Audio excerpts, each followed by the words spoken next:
আমাদের পশ্চিমবঙ্গের রাজ্যের সরকার শুভেন্দু অধিকারী তিনি আমাদের এই পশ্চিমবঙ্গে গোহত্যাকে বন্ধ করে দিয়েছেন। তাই এটা নিয়ে কেউ উত্তেজিত হবেন না। হিন্দুরা যেভাবে মিছিল করছে, আমাদের মুসলমানেরা যদি এভাবে মিছিল করত তাহলে কতজনকে জেল করে দেওয়া হতো। আপনারা সকলেই জানেন যে এসআইআর নিয়ে যখন মিছিল করা হয়েছিল আমাদের মোথাবাড়িতে, তখন আমাদের মোথাবাড়ির মধ্যে অনেক মুসলমান ভাইকে জেলে ভরে দেওয়া হয়েছিল।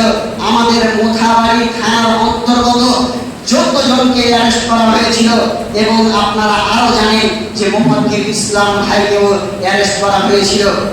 এই যে মিছিল করার কারণে তাই এই গোহত্যাকে বন্ধ করা নিয়ে কোন রকম উত্তেজিত হবেন না। আমি এই পশ্চিমবঙ্গের সমস্ত মুসলমান ভাইদেরকে এই উপদেশটি দিতে চাই যে কোন রকম এই গোহত্যা বন্ধ করা নিয়ে উত্তেজিত হবেন না। আমার একটি প্রশ্ন হচ্ছে যে গোহত্যা বন্ধ করে দিয়েছে ভালো কথা, কিন্তু তিনি এইরকম শর্ত লাগিয়েছেন যেটা ভাবার বিষয়। তিনি শর্ত লাগিয়েছেন যে 14 বছরের পূর্বের গরু যেন জবাই করা না হয়, 14 বছরের পূর্বের গরু যেন জবাই করা না হয় এবং লাইসেন্স দিয়ে তাকে জবাই করতে হবে।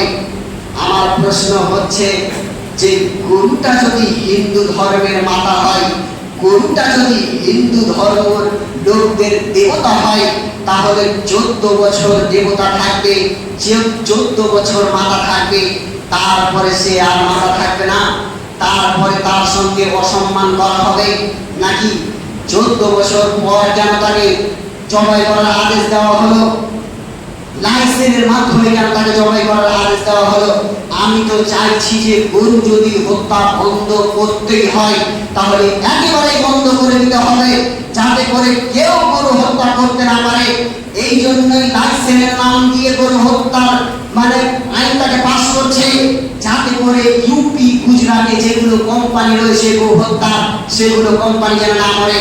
লাইসেন্সের নাম দিয়ে কেন গরু হত্যা করতে হবে? লাইসেন্সের নাম দিয়ে কেন গরু জবাই করতে হবে? ওটা যদি হিন্দু ধর্মের মাতাই হয় তাহলে একেবারে বন্ধ করে দিতে হবে। আমার হলো এটা রায়। কিন্তু আমাদের পশ্চিমবঙ্গের সরকার যা ভালো লেগেছে ওনার রায় উনি দিয়েছেন, তাতে কোনো অসুবিধে নেই, আমরা ওনার রায় মেনেই চলবো ইনশাআল্লাহ। কিন্তু আমাদের এই পশ্চিমবঙ্গের কিছু হিন্দু ভাইরা আছে যারা মনে করেছে যে গো হত্যা যদি বন্ধ হয়ে যায় তাহলে মুসলমানদের আর কুরবানি হবে না। মুসলমানরাকে খুব টাইট করতে পেরেছি, গো হত্যা বন্ধ করে দিতে যদি পারি তাহলে মুসলমানরাকে খুব টাইট করে দেব। শুধু মুসলমানদের ক্ষতি নয়, এই গো হত্যা যদি বন্ধ হয়ে যায় খাসির মাংসের রেট হবে 1500 টাকা কিলো, কুরবানির সময় হবে 2000 টাকা কিলো, মুরগির মাংসের রেট হবে 1000 টাকা কিলো, মুরগার মাংসের রেট হবে 1000 টাকা কিলো। তবে সেটা আমাদের মুসলমানদের জন্যই নয়, হিন্দু মুসলমান উভয়কেই একই রেটে কিনে খেতে হবে।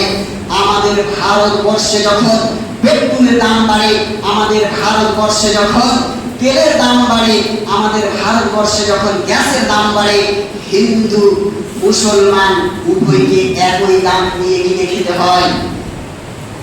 আমাদের রাজ্যের সরকারের সর্বপ্রথম এটা দেখা দরকার ছিল যে আমাদের রাজ্যের লোক কিভাবে খেতে পাচ্ছে, আমাদের রাজ্যের লোক কিভাবে ইনকাম করছে, আমাদের রাজ্যের লোক যেন অন্য রাজ্যে গিয়ে মার না খায়, এটুকু ভাবা দরকার ছিল।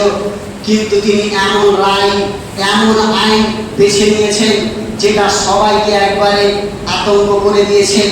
এমন সময় তিনি রায় পেশ করেছেন আমাদের এই কুরবানি ঈদ সামনে, একেবারে আমাদের সকলকে আতঙ্ক করে দিয়েছেন। আতঙ্ক হওয়ার কোনো বিষয় নেই। আমাদের রাজ্যের সরকার গো হত্যা বন্ধ করে দিয়েছে, তো কি হয়েছে? আমরা কোন দিয়ে কুরবানি দেব? গো হত্যা বন্ধ করে দিয়েছে তো কি হয়েছে? আমরা দুম্বা দিয়ে কুরবানি দিব। গো হত্যা বন্ধ করে দিয়েছে তো কি হয়েছে? আমরা খাসি, বকরি, ভেড়া, ভেড়ি এগুলো দিয়ে কুরবানি দেব।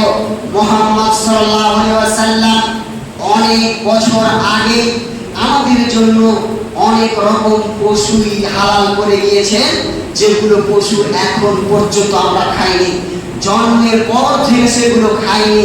যেমন হরিণের মাংস জন্মের পর থেকে আমরা কোনোদিন খাইনি। হয়তো কেউ খেয়ে আছে, কিন্তু আমি খাইনি জন্মের পর থেকে।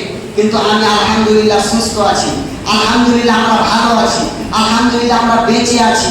গো হত্যা বন্ধ করে দিয়েছে, তো আমরা কি মুসলমান থাকবো না? ওটা এক প্রকারের হালাল প্রাণী, না খেলেও মুসলমান থাকবো, খেলেও মুসলমান থাকবো। হিন্দুদের এটা সোচ যে গরুর মাংস যদি মুসলমানরা খেতে না পায়, তাহলে তাদেরকে হিন্দু নিজেকে স্বীকার করতে হবে। গরুটা হলো এক প্রকারের প্রাণী, ছাগলটা যেমন এক প্রকারের প্রাণী, গরুটা হলো এক প্রকারের হালাল প্রাণী মনে করি আমরা।